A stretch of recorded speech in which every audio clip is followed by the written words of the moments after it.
as well. So, ladies and gentlemen, please welcome onto the stage, Michael Adesina!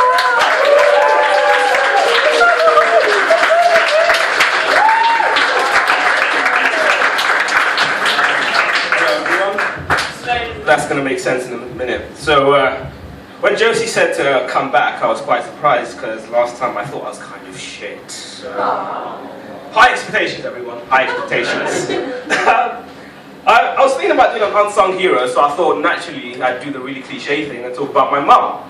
But not in the whole kind of good son, oh, she's done the best, she sacrificed a lot, brought me to this country kind of unsung hero. More like she's a little bit crazy.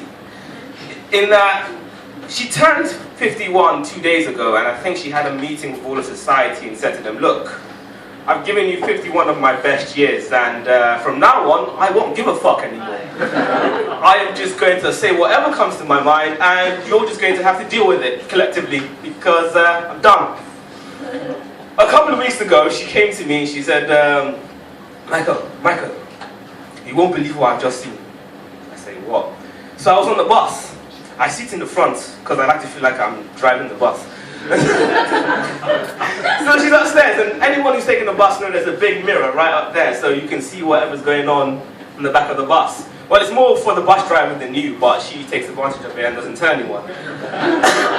So these two youngish 20, 21 couple get on and they get to the top of the bus, and it's just my mum at the front and them at the back. So what do? You fuck around, don't you?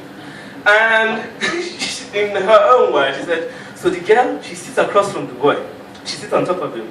And then she starts doing this. And she starts making this noise. And I'm thinking, yeah, these people are like, did you witness someone having sex on the bus? Like, she's a psychiatric nurse, so she's seen it all, but it still kind of scars me. And she talks about it like matter of fact. She tells me when she was in Nigeria, she was in a psychiatric hospital, and she was working nights by herself in a drug ward full of crazed 26-year-old men high on something. And she came back into her nursing station, and there was just this guy who stood there. I asked her, what did you do? She's like, I drugged him, put him back in his ward. How can you say that so matter of fact? I've seen FBI detectives on television more traumatized by relatively safer things than that. She's like, it's life. She told me a story of one time a guy tried to escape the psychiatric hospital because, you know, it's voluntary out there. And he was running full beg for this 15-foot wall. And she had a vial full of lithium, and she's chasing after this guy. And he's up against the fence, and he's jumped, and he's trying to pull himself over, and she's grabbed his left leg, and she just jams it in his leg, and he drops like a pillar. I'm like, what did you ask that? Put him on the trolley and take him back to the ward. Because you know, that's life. I love my mum, and sometimes she doesn't understand the English society as best as she could. I don't mock her relentlessly like you guys do.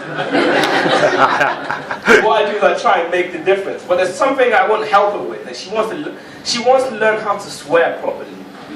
It's like she gets frustrated and she only says like the mildest, tamest things, like, damn, they've raised the rent. What do you mean they've raised the, you know, things. And like, she'll say fuck at the most inappropriate moment. And it's not even, it's funny because it's weird, but at the same time it's really not appropriate. Like if a Jehovah's Witness is at your front door and you decided to have a conversation with him, it's no longer acceptable to just say, fuck, something's boiling, I've got to go. Especially when you yourself are a self-prophesized evangelical Christian. So they don't understand, because they understand that fuck is a bad word. But my mum just thinks it's something you say when you're annoyed. It's not, in essence, a curse word. Because in her culture, a curse word is something different. When I say something like, your baby is deformed and you're going to have to deal with it for the rest of your life, that's a curse. Fuck, it's a curse. It doesn't mean anything, it's just one thing, and it's sex. So why are you so hung up, English people? So yeah, think about that. I did I did my degree in International Relations and European Studies, and I now work as a shop floor expert for Hamleys of London. So for those of you who didn't quite get that, I work in a toy store, and I live with my mum. And at work, they told me to do a puppet show for the kids. And when you have someone with a degree in politics, and you get him to do a puppet show, things might not end up the way you expect it to. So what I'm going to do, is give you a taster of what Hamleys have been getting for the past 5 months. Let me introduce you to some people. This, my friend, is Lawrence.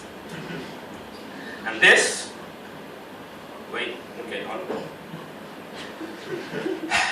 This is Henry. Having to crouch because the mic slipped. Should probably fix it. What? Don't worry. Hello everyone, my name is Lawrence. I come from Hertfordshire. And this is my friend Harry. What's up, man? Hello Henry. What's good? Should we say hello to the man behind us? No, because then we have to recognize what he's doing to us. So how have you been, Henry? Rough, I'm pissed, innit? Why? Well, I watched this thing called How It's Made, yeah? Okay. And they were doing crisps. So do you know how crisps is made? No. Enlighten me. Well, they get some potatoes, they wash it, because that's important. Slice it, cover it in salt, then deep fry it. Yeah? And then they add flavorings and stuff. Okay. That's not bump, bro. Ready salted crisp is the same price as all the other crisps, and they don't add no flavor to that.